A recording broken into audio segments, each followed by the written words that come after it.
আসসালামু আলাইকুম এভরিওয়ান, আশা করি সবাই ভালো আছেন। আজকের রেসিপি মুরগির রোস্ট।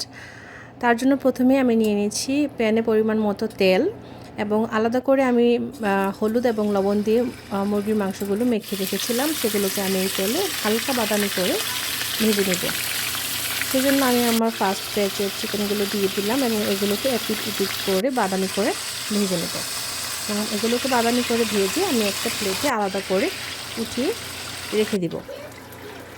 এখন সেই একই তেলে আমি দিয়ে দিব পরিমাণ মতো পেঁয়াজ। যারা পেঁয়াজ বেশি খান তারা বেশি পরিমাণে পেঁয়াজ ইউজ করতে পারেন। দিয়ে দেব স্বাদ মতো লবণ, দিয়ে দেব হলুদ গুঁড়ো, জিরা গুঁড়ো, ধনে গুঁড়ো এবং মরিচের গুঁড়ো। তার সাথে আমি দিব কিছু গোটা মশলা যেমন এলাচ, তেজপাতা, দারচিনি এবং দিয়ে দিব গরম মশলার গুঁড়ো। দিয়ে দিচ্ছি আদা রসুনের পেস্ট এবং এগুলোকে ভালো করে মিশিয়ে নেব।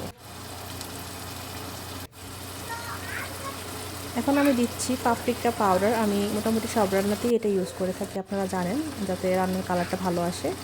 এখন দিয়ে দিলাম 1 চা চামচ পরিমাণ টক দই এবং 1 চা চামচ পরিমাণ টমেটো পেস্ট। এবং এখন এখানে সেই ভেজে রাখা মুরগির লেগ পিসগুলো আমি এখানে দিয়ে দিব। ভালো করে মশলার সাথে মাখিয়ে আমি ঢাকা দিয়ে রান্না করব 10 মিনিটের মতো। দেখতেই পাচ্ছেন মোটামুটি চিকেনে কালার চলে আসছে। তা আমি এখানে উল্টিয়ে পাল্টিয়ে কিছু কাঁচামরিচ দিয়ে আবার ঢাকা দিয়ে রাখবো 5 মিনিটের মতো। এখন আমি দিয়ে দিচ্ছি বাটার, যাতে ভালো স্মেল আসে। বাটার দিলে রোস্টের স্মেলটা খুব ভালো হয়। এখন দিয়ে দিচ্ছি পরিমাণ মতো মিল্ক এবং মিল্ক দিয়ে আমি ঢেকে দিব। জালটা আমি হাই করে দিব যাতে ভালোভাবে মুরগিগুলো সিদ্ধ হয়ে যায়।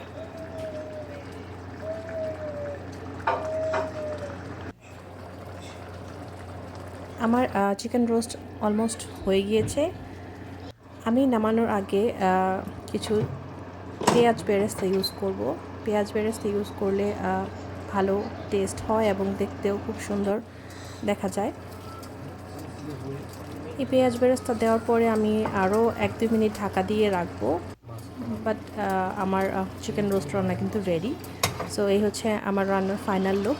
আশা করি আপনাদের ভালো লেগেছে। ভালো লাগলে লাইক, কমেন্ট এবং সাবস্ক্রাইব করতে ভুলবেন না।